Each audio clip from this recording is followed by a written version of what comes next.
Hello, hello, peuple victorieux. J'espère que ça va. Vraiment. Tu as vu, là, on sent dès qu'il y a les beaux jours, on essaye d'être dehors et de profiter de la création de notre papa. J'ai un message aujourd'hui pour toi qui m'écoute dans Matthieu 5, verset 44. J'ai pris une version spécifique parce que il y a chaque étape qui sont, c'est précieux, c'est bien spécifique. Et je veux te dire que toi qui es sur cette chaîne, tu sais que c'est la victoire. On marche dans la victoire, on commence dans la victoire et on finit dans la victoire parce que notre Père est victorieux. Et il y a une clé qui t'amènera, qui te fera marcher dans cette victoire pour qu'elle se manifeste dans ta vie, c'est l'amour de tes ennemis. Aïe, ouais, aïe, tu m'as bien entendu. L'amour de tes ennemis, de ceux qui ne t'aiment pas, de ceux qui te persécutent. Moi, fut un temps, je disais, mais sinon, j'ai pas d'ennemis, franchement, j'aime les gens, je veux de mal à personne, etc. Et depuis, je marche avec Christ. Ben, j'ai envie de te dire, les ennemis, ils sont sortis d'où ils sont sortis et j'ai commencé à en avoir. Hein. Des gens qui ne savent pas voir ta tête parce que tu aimes Jésus, que tu as envie de marcher avec lui. On te demande déjà pourquoi tu existes. Des gens qui, au départ, marchent avec toi, t'aiment, parce que t'es pas dangereux. À la base, tu ne représentes aucun danger. T'es dans le camp de l'ennemi. Bon, pour certains, ils savent pas. Mais quand t'es dans le camp de l'ennemi, qu'est-ce que l'ennemi va combattre? Il n'a rien à combattre, tu fais déjà le taf. Alors que là, quand t'as changé de camp, et tu dis non, moi, c'est Jésus qui dirige ma vie, qui est Seigneur et Sauveur de ma vie. Hey. Non, ce serait trop long pour t'expliquer comment les ennemis sortent du nord au sud, de l'est à l'ouest. Et t'as une batterie qui ne savent pas voir ta tête. Attention, l'ennemi, il n'est pas là en mode je suis ton ennemi. Hein. Il te sourit des fois. Il te dit qu'il te veut du bien. Bref, la liste est longue. Et on va pas s'étaler sur le pardon. On va s'étaler sur ce verset. J'ai pris du temps à le méditer parce que j'avais rien pour l'avoir sur la main pour lire là. Donc, je l'ai appris par cœur. Donc, je le récite déjà et après, on va le décortiquer. Pas longtemps. Aimez vos ennemis. Bénissez ceux qui vous maudissent. C'était quoi déjà la suite? Attends, Seigneur, Saint-Esprit. Je commence à avoir mal au bras. Attends 2 secondes. Il y a un truc pour ceux qui vous haïssent. Faites du bien à ceux qui vous haïssent et priez pour ceux qui vous maltraitent et vous persécutent. Je change de bras parce que c'est chaud. C'est fort. Je vais essayer de te donner des exemples concrets. Parce que beaucoup pensent, la société pense que ce verset, ces mots, ce sont des mots de victime. Je ne sais pas pour toi, mais moi, je ne suis pas une victime. Je ne suis pas une victime. Moi, je suis victorieuse, je suis conquérante, je suis soldat, je suis dans l'armée de Dieu. Et franchement, être dans l'armée de Dieu, c'est une position noble. Aimer vos ennemis. Ça ne veut pas dire avoir une relation de proximité, bien que, moi je dis toujours, hein, faites attention. C'est bien d'écouter des principes, c'est bien d'écouter des prédications, c'est bien d'écouter des gens qui vous exhortent comme je le fais. Rien ne remplacera la relation que tu as avec le Saint-Esprit. Ce qui est valable pour toi n'est peut-être pas valable pour quelqu'un d'autre.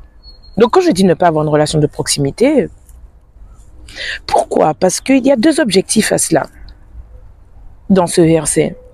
Il y a un premier objectif, c'est que nous, ce qui nous intéresse, c'est que les battements de Dieu soient les battements de notre propre cœur.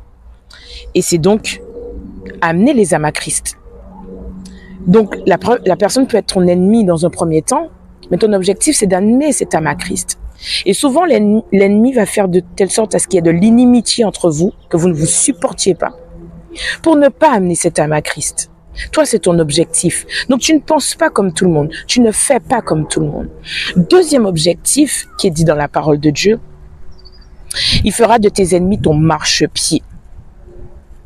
Dis-toi que la personne que tu n'aimes pas sa façon d'être, tu ne supportes pas, que tu as du mal à aimer comme Dieu aime, pas aimer comme, bref, aimer comme Dieu aime.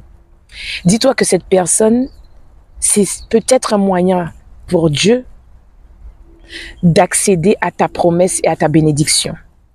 Oui, pose-toi la question. Ce patron-là, cette patronne-là, ce collègue-là avec qui tu as du mal, je te dis pas que ces personnes sont nickel, hein. Mais on n'est pas censé penser et faire comme tout le monde. Nous sommes de la royauté. Et je ne sais pas si tu as déjà vu les gens de la royauté, mais ils prennent le dessus. Nous sommes comme des aigles. Nous sommes comme des aigles. Et on prend le dessus. On prend de la hauteur. Voilà les mots que je cherchais. Tu prends de la hauteur.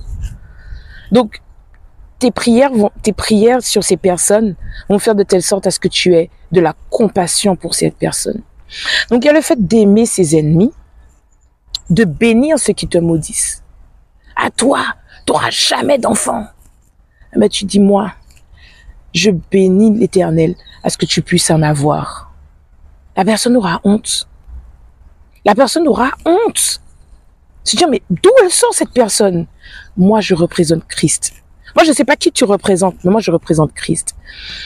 Parce que j'ai entendu une fois quelqu'un qui disait, quand tu aimes quelqu'un, tu n'aimes pas la personne par rapport à qui est cette personne, par rapport à la façon dont cette personne fait avec toi. Tu aimes les gens par rapport à qui tu es.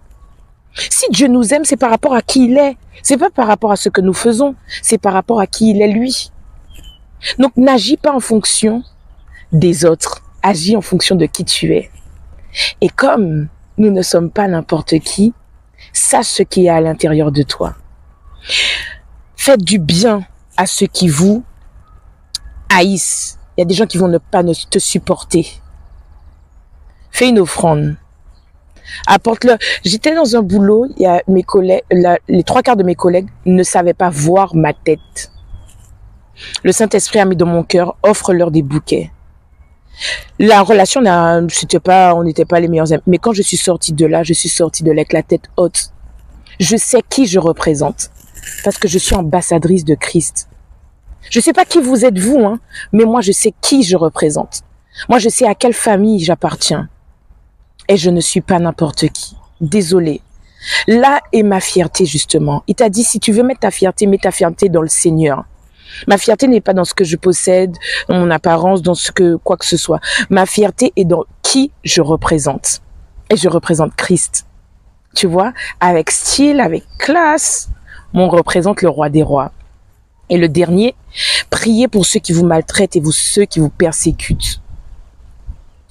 Il y a des gens qui sont dans des situations en danger. Arrêtez de faire croire aux gens que comme Dieu a dit d'aimer nos ennemis, tu dois rester là dans cette situation, subir, prendre des coups, quoi que ce soit.